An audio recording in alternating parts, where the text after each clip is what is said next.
తెలుగు రాష్ట్రాల్లో సంచలనం సృష్టిస్తున్న UK visa scam కాంట్రవర్సీలో ఇప్పుడు సరికొత్త ట్విస్ట్ చోటు చేసుకుంది. మీడియాలో వస్తున్న కథనాలతో నిందితుల వైపు నుంచి అనూహ్య స్పందన వచ్చింది. నందన మధుకర్ టీం బాధితులకు అర్ధరాత్రి ఈమెయిల్స్ పంపడం ఇప్పుడు తీవ్ర చర్చనీయాంశంగా మారింది. అయితే ఈ ఈమెయిల్స్ బాధితుల్లో నమ్మకాన్ని పెంచాయా లేక సరికొత్త భయాలను పుట్టించాయా? అసలు ఈ ఈమెయిల్స్లో ఏముంది? నిందితులు ఆడుతున్న కొత్త మైండ్ గేమ్ ఏంటి?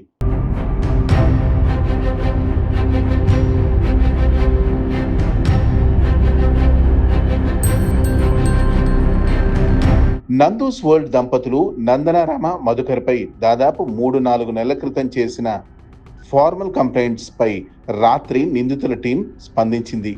ఆ ఈమెయిల్ సారాంశం చూస్తే, మీరు రిక్రూట్మెంట్ ప్రాసెస్ మీద ఇచ్చిన కంప్లైంట్కు ధన్యవాదాలు.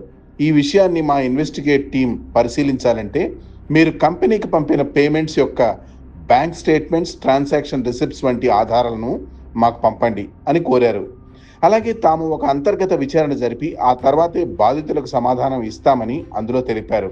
అయితే ఇక్కడ బాధితులకు, విశ్లేషకులకు కొన్ని బలమైన అనుమానాలు రేకెత్తుతున్నాయి. ఇన్ని రోజులు సైలెంట్గా ఉండి ఇప్పుడే ఎందుకు ఈమెయిల్స్ పంపుతున్నారు? ఈ ఈమెయిల్స్ వెనుక ఒక పెద్ద లీగల్ స్ట్రాటజీ ఉందనే అనుమానాలు వ్యక్తమవుతున్నాయి.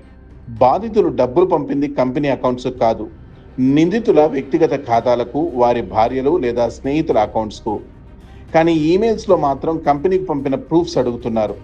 రేపొద్దున కోర్టులో మేము అడిగినా కంపెనీ అకౌంట్ ట్రాన్సాక్షన్స్ చూపించలేదు అని తప్పించుకోవడానికే ఈ మెలిక పెట్టారా అనే ప్రశ్నలు వస్తున్నాయి.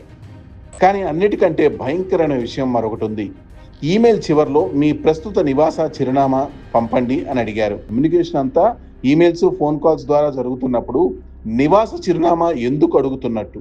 దీంతో బాధితులు లిటరల్గా భయభ్రాంతులకు గురవుతున్నారు.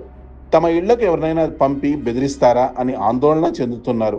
బాధితులు ఇప్పటికే వడ్డీలు కట్టలేక అప్పుల ఊబిలో కూరుకుపోయి మానసిక క్షోభ అనుభవిస్తుంటే ఈ అడ్రస్ వివరాలు అడగడం వారిని మరింత భయపెడుతోంది.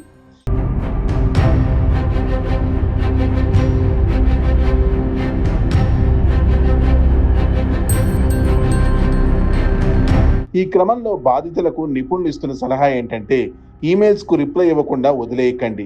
ఎందుకంటే దాన్ని కూడా వాళ్ళు కోర్టులో తమకు అనుకూలంగా వాడుకోవచ్చు. అయితే రిప్లై ఇచ్చేటప్పుడు అత్యంత జాగ్రత్తగా వ్యవహరించాలి.